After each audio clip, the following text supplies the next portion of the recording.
이사야서 4장 2절에서 6절까지 봉독합시다. 이사야 4장 2절에서 6절까지 우리 함께 봉독합니다. 자, 함께 읽을까요? 시작.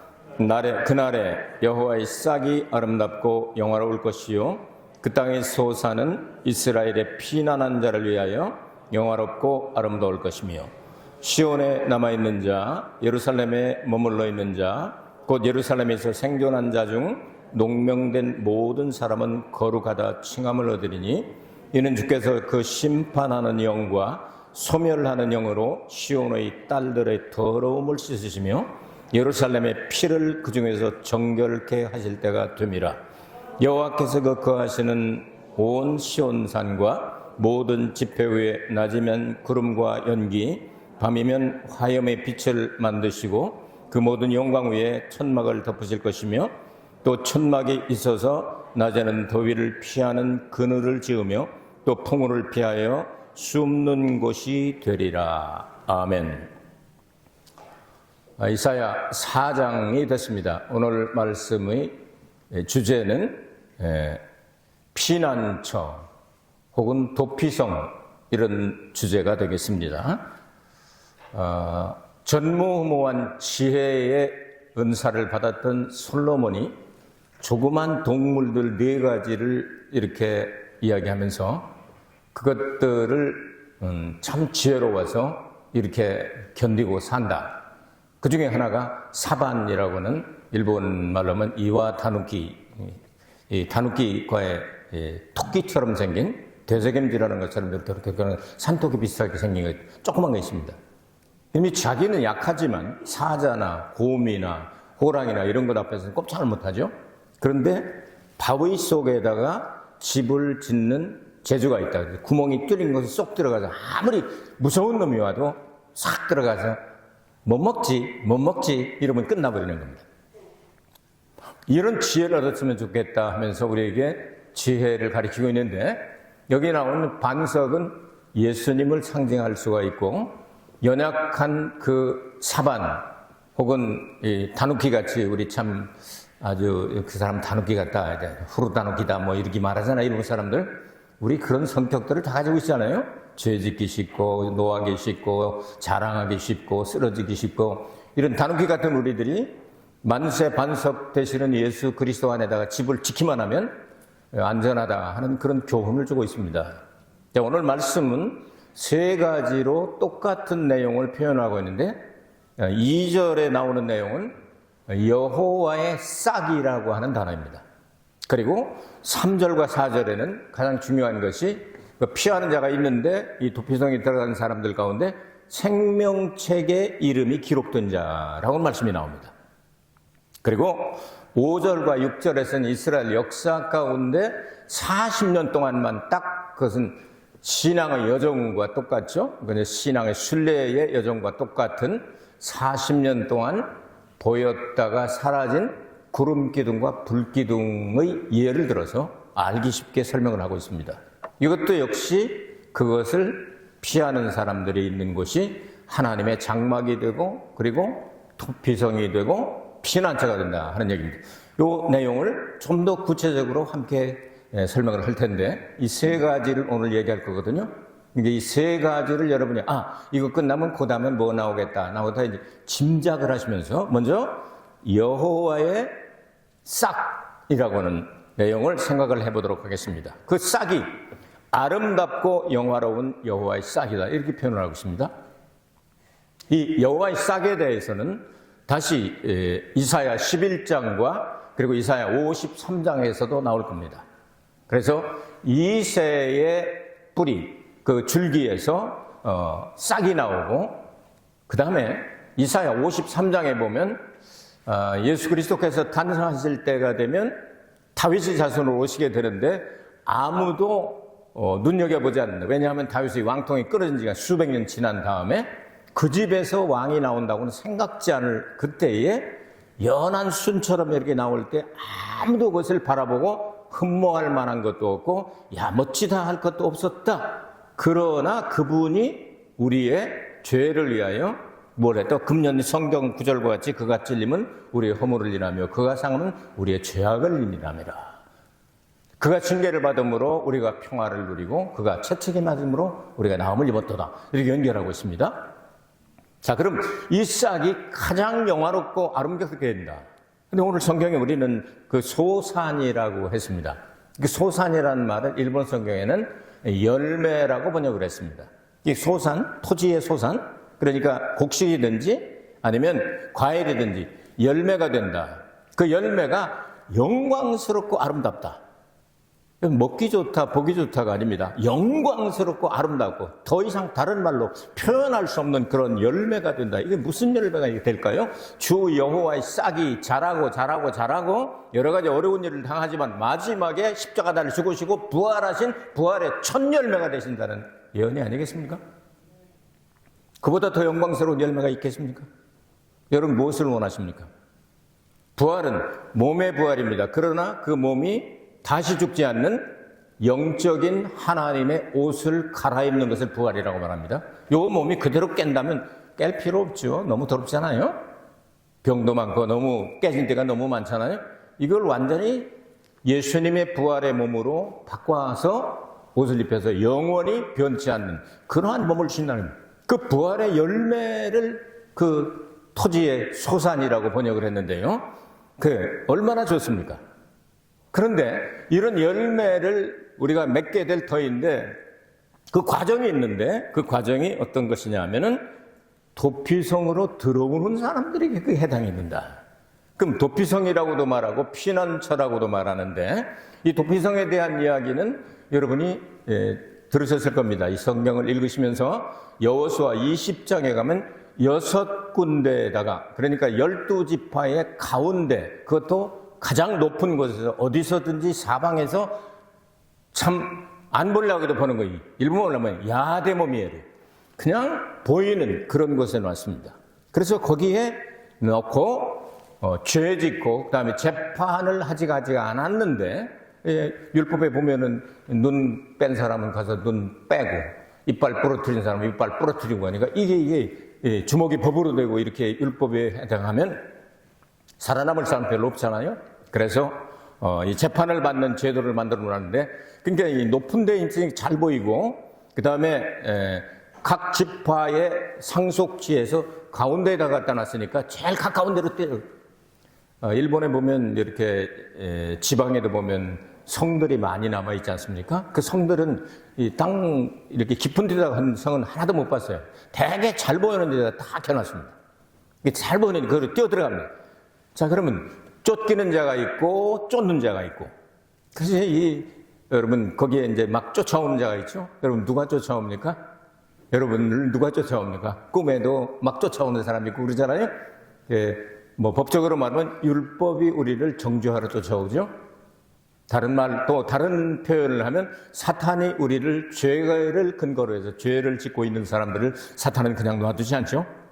그걸 근거로 해서 계속해서 쫓아오게 됩니다. 그것들은 그냥 쫓아오면서 옛날에 있었던 조선시대도 있었고 일본에 있었던 살생부란 말을 여러분 들어보셨습니까? 일본에도 이 막부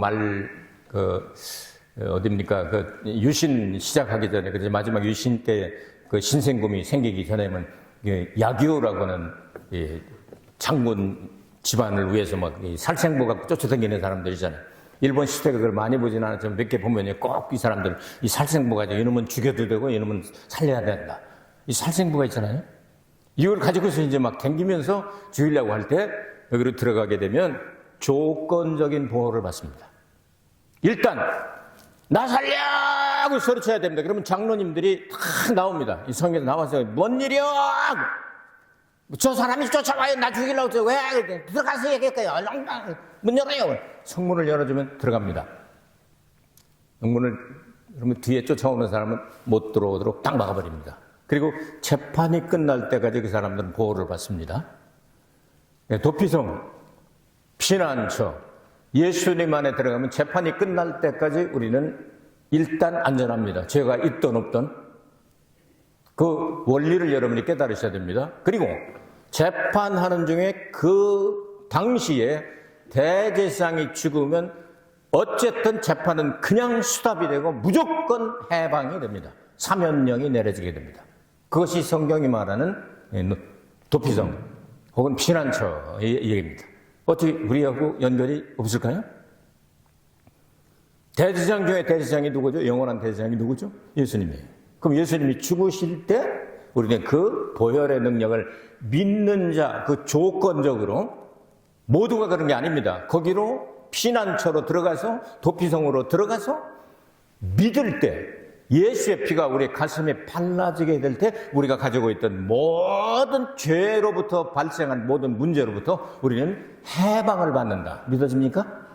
요 이야기를 지금 하고 있는 거예요. 여호와의 싹이 나와서 가장 아름답고 영광스러운 열매가 되고 거기에 피한 사람들에게는 영광스럽게 될 것이다. 우리 부활의 영광보다 더 큰 영광이 있습니까? 저는 없다고 봐요.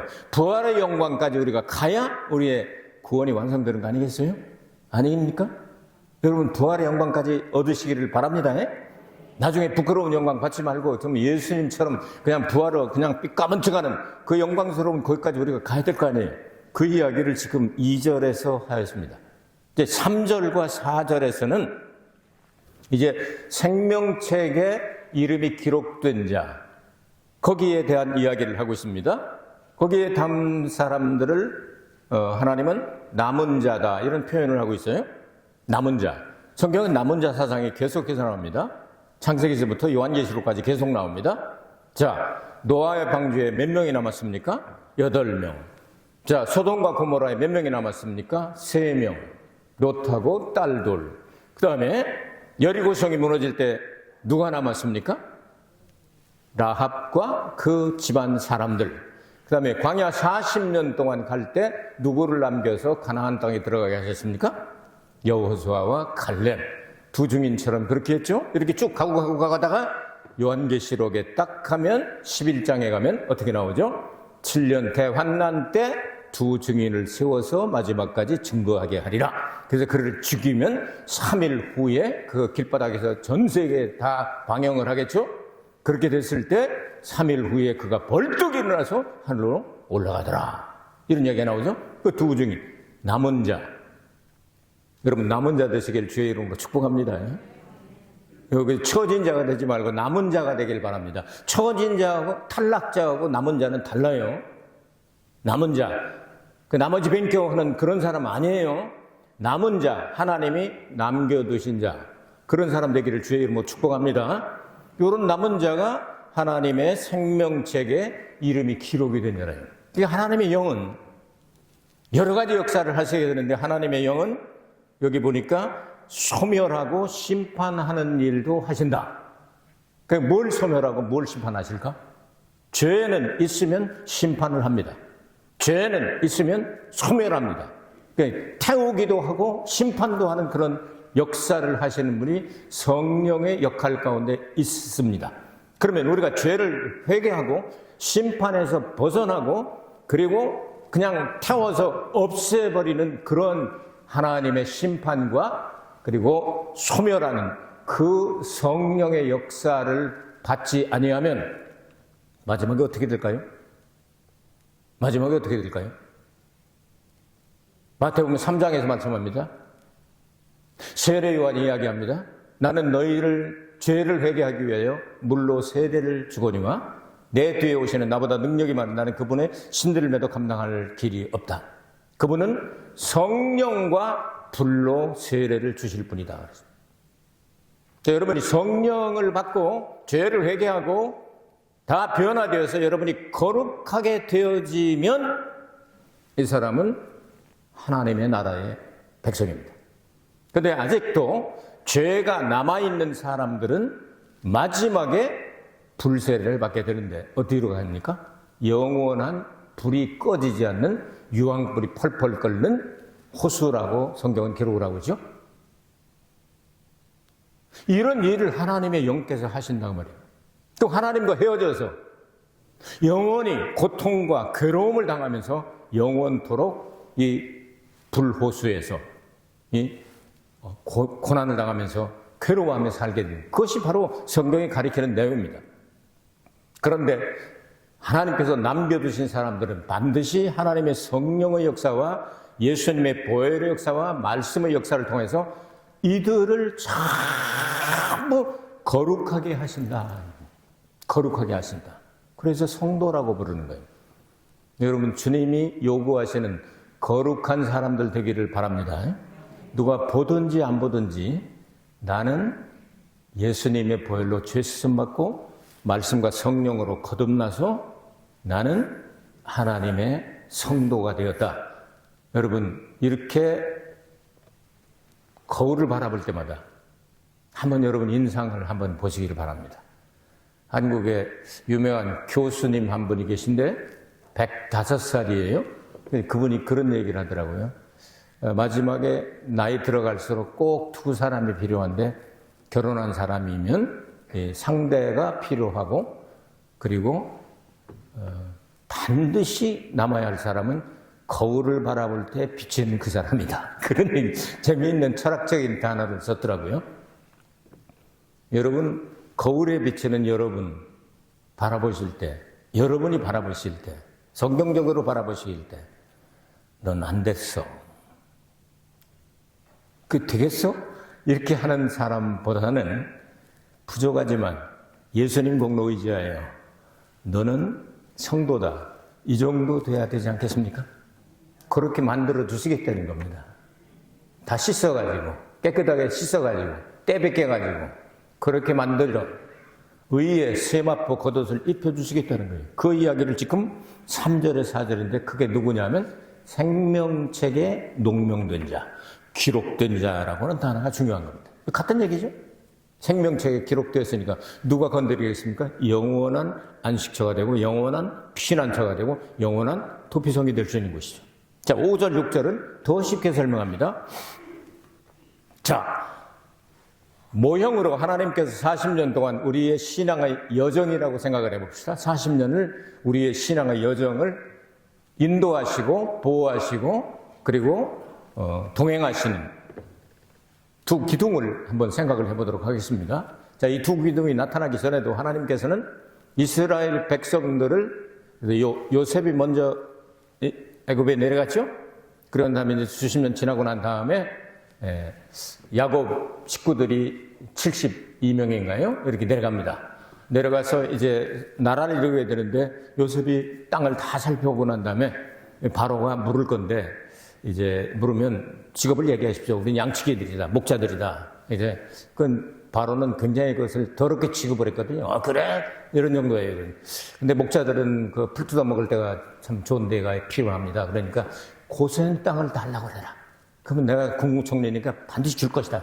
그래서 그렇게 얘기를 해서 고센 땅을 받았잖아요. 이 땅에 수백 년 살고 마지막에 출애굽하기 전에는 이스라엘 사람들을 괴롭히던 이 애굽 사람들을 하나님께서 벌을 내리시기 시작하는데 피해 재앙서부터 시작해서 장자의 재앙까지 10가지 재앙을 내리게 되는데 고센 땅에는 아무 재앙도 안 왔잖아요. 파리도 한 마리도 안 오고 이도 안 오고 메뚜기도 없고 뭐 고기만 싹 뽑아주실 때 하나님께서 이렇게 피난처로 삼으시고 도피성으로 삼으시고 그렇게 하시다가 이제 출애굽할 때 그 마지막 날 밤, 두 밤 사이라고 하는 뜻인데요. 그건 오후 6시를 중심으로 해서 오후 3시에서 6시 그쯤에서 이제 양을 잡아서 문에 바르죠. 문 인방과 문지방 빼놓고 다 바릅니다. 바깥으로. 신앙 고백을 의미하죠. 어린 양을 잡아야 되죠. 정한 양, 지정된 양, 하나님의 어린 양 상징이에요. 자, 바르고 그러고 난 다음에 그 밤을 지내서 그들은 출발을 하게 됩니다. 출발을 했는데 갑자기 어디서 기둥이 두 개 탁 나타나 하나는 구름 기둥, 하나는 불 기둥이 나타나서 일로 와, 따라와 하더니 앞으로 갑니다. 갔더니 홍해 앞에다가 딱 갖다 놓는 거예요. 그러니까 막 이스라엘 백성들이 얼마나 막 속상해가지고 막 소리 지르니까 모세야 우리가 매장할 장소가 이집트에 부족하더냐 뭐 여유로 드리고 오냐 막 하면서 별 이야기를 다 합니다. 근데 가죽이 모자라서 터진 줄 알고는 입에서는 나오는 대로 막 떠드는 거예요. 성경은 점잖게 기록이 되지만 모세는 그 말을 듣지 않고 초저녁부터 기도를 시작합니다. 기도를 시작하니까 하나님께서 밤새도록 동풍을 불어가지고 이 홍해를 마르게 하셨습니다. 여러분 목욕하고 난 다음에 머리 드라이 싹 하잖아요. 뜨거운 바람으로 슉슉 하면 이렇게 빨리 마르잖아요. 하나님께서 동풍, 예? 중동 지역에 동풍을 불면 굉장히 뜨겁거든요. 그 요나도 한번 된 적이 있지 않습니까? 그걸로 샥 말라서 마른 땅으로 만들어 놓고 다 건너가게 하라 그랬더니 이 애굽의 군대들이 그걸 그냥 놔줍니까? 저 수많은 저 일꾼들, 도가타들, 저렇게 많은 도가타들 그냥 내버린 노역자들을 그냥 보낼 수가 있느냐 하면서 군대를 동원하고 앞에서 애굽의 왕이 영화에서는 율부린너죠. 빡빡이가 파라 전진하라 하면서 영화에 나오잖아요. 본 사람만 알아. 이렇게 가지고 막 쫓아오게 되니까 하나님의 사자가 불기둥과 구름기둥에 계시다가 탁 앞서서 가다가 양쪽 쫓아오고 도망가는 사람들 사이로 탁 옮겨가지고 앞에는 도망갈 수 있게 하고 뒤에는 근접을 못하게 하고 그렇게 성경에 보니까 저 앞에는 아침까지 새벽이 밝을 때까지 그냥 밝은 대로 진행하더라고요. 여러분 가만히 생각해보면 여러분 밤에 운전해 보신 적 있어요? 저는 밤에 운전하는 걸 별로 안 좋아하는데 왜냐면 어두우니까 잘 보이지는 낮에는 그런 대로 괜찮은데 밤에 하면은요 뭐가 보이는지 어딘지 잘 모른단 말이에요. 더구나 처음 가는 길은 안 좋거든요. 그래서 가끔 가다가 이제 하이빔을 켜거든요. 위에 거 이렇게 하면 저 앞에까지 쫙 보여요. 자, 하나님의 사자가 이스라엘 백성들에게는 헤드라이트를 싹 켜주고 하이빔을 쫙 저 앞에까지 싹 밤새도록 가게 하시고 뒤에서 쫓아오는 사람들은 저 앞에만 밝으니까 뒤에는 어떻게 하세요? 어떻게 하세요? 빛이 안 비치니까 더 깜깜하지. 그러다가 아침쯤 돼가 새벽쯤 돼가지고 모세가 탁 기도하니까 물이 다시 섰던 것이 그냥 합쳐져가지고 한 사람도 남지 않고 빠져 죽었더라. 시체를 보았더라. 그렇게 나오죠. 고고학으로 왕같이 생긴 사람, 왕밖에 탈 수 없는 고관 대장만이 탈 수 있는 수레가 나왔다고 그러잖아요. 홍해에서. 고고학으로. 그 당시에 왕은 같이 빠져 죽은 거예요. 그러니까. 성경이 다 죽었더라 그랬으니까. 자, 이런 일을 하면서 40년 동안을 계속 인도합니다. 그래서 하여튼 이스라엘 백성들이 여러 번 하나님을 시험하고 10번이나 시험하고 그냥 이리 가고 저리 가고 갔다가 뺑뺑이 돌다가 막 르비딤 갔다가 또 가데스로 갔다가 여기로 갔다 저기로 갔다 계속 그러다가 이제 하나님 은혜로 말미암아 요단강을 쫙 건너가야 됩니다. 요단강을 건너가서 보니까 딱 성경에 두 기둥이 안 나와요. 웬일이죠? 요단강 건너가고 앞에는 뭐가 남아있죠? 금성철벽 여리고. 근데 거기 건너가기 전에 작전을 가르쳐주는 분이 나타나죠? 여호와의 군대장관. 다른 말로 하면 미가엘. 미가엘은 하나님과 같은 분이 누구냐? 예수님밖에 없죠? 하나님과 같은 분. 예수님의 상징이죠? 두 기둥이 사라지면서 두 기둥은 구름과 불과 같이 말씀과 성령으로 오신 분이 누구죠? 말씀이 육신이 되어 우리 가운데 거하시 성령으로 잉태되었더라. 예수님의 상징적인 그분이 나타나서 여리고성은 이렇게 해라 작전이 거기서 이루어졌겠죠? 그러니까 그 작전을 듣고 일주일 동안 6바퀴 뺑뺑뺑뺑뺑 돌고 7째 날은 7바퀴 딱 돌고 그 여호와의 이름을 찬양하면서 막 나팔을 부르짖힐 때 여리고성이 와르르 무너져 버리지 않습니까? 그 예수님의 상징이. 우리가 이 신앙의 여정을 끝나고 가면 제일 먼저 만날 분이 공중에서 만날 분이 누구죠? 예수님입니다. 여러분 사람들이 농담하느라고 주민등록 대조하고 그런다고 하는데 하도 한국 사람들 때문에 좀 딜레이가 된다고 그래요. 왜냐하면 너무 의사 선생님들의 도움을 많이 받아가지고 확인이 안 돼가지고 주민등록도 보고 대조한다 이런 농담까지 생기고 그러는데요. 그런 일 없고요.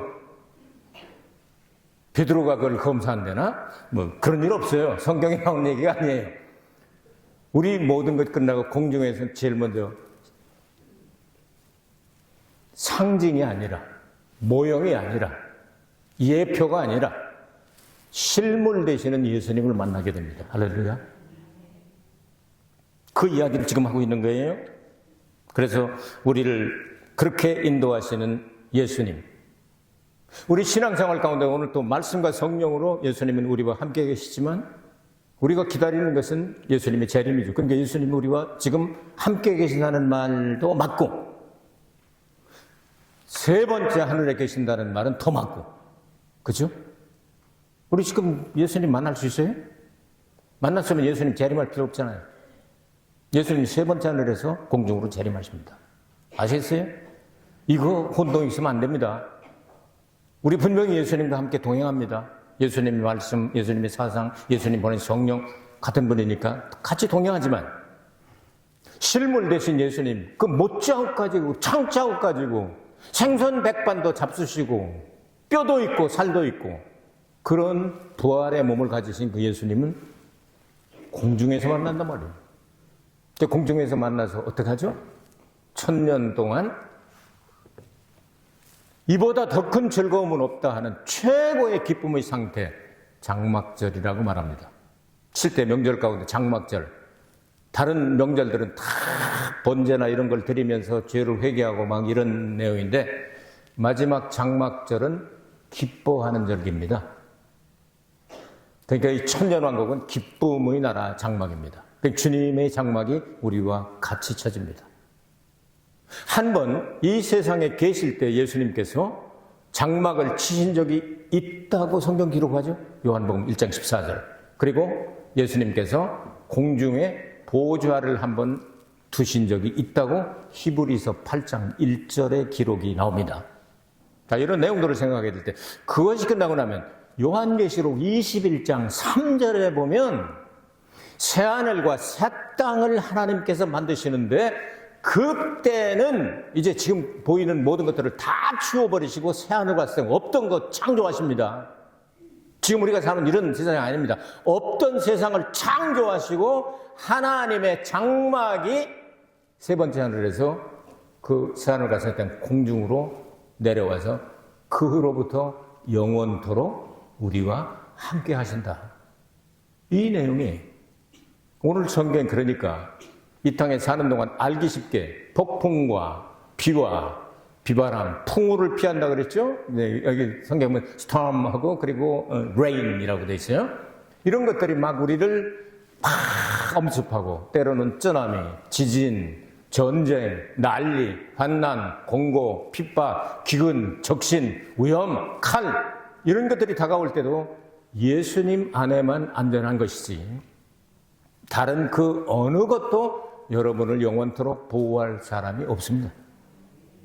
예수님만이 그래서 우리의 영원한 피난처가 되시고 영원한 도피성이 되신다 하는 내용을 이사야는 예언을 하고 있는 거예요. 그게 언제입니까? 주 여호와의 날에. 그때 여호와의 싹이 나타나서 반드시 열매가 될 것이며 그리고 생명책의 이름이 기록된 자만 남아있게 될 것이며 그 남아있는 자들은 하나님의 영과 말씀과 보혈의 능력으로 깨끗하게 있어서 거룩하게 만들 것이다. 그리고 그에게 피하는 자는 하나님께서 그늘이 되어주셔서 덮개가 되어주셔서 그 누구도 공격할 수 없는 쉘터가 되게 하신다.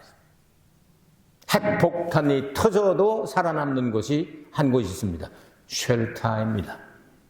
하나님께서 우리의 만세 반석이 되어주셔서 그 쉘터 속에 우리를 보호하시면 과연 누가 우리를 그리스도 안에 있는 하나님의 사랑에서 끊을 자가 있으랴 없도다. 그 내용을 지금 말씀하고 있는 거예요. 오늘 영원한 피난처, 영원한 도피성이라는 제목으로 오늘 말씀을 잠깐 해석을 했습니다. 꼭 복습하셔서 여러분, 이런 내용을 이사야는 바라보고 쓰고 마지막에 톱질을 당해 순교를 당하셨구나. 이런 깨달음이 있고 우리의 삶 속에서 예수님만이 우리의 피난처가 되지않는 이 사실상을 절대로 잃어보지 말고 그 안에 보호받는 여러분 되시길 주의 이름으로 축복합니다. 은혜가 풍성하신 아버지 하나님, 금년 1월도 지켜주심을 감사합니다. 2월도 지켜주실 줄로 믿습니다.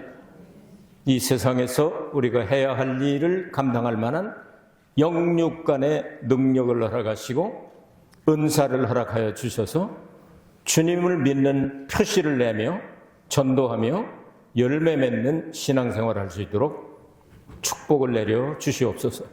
예수 그리스도 이름으로 기도하옵나이다. 아멘.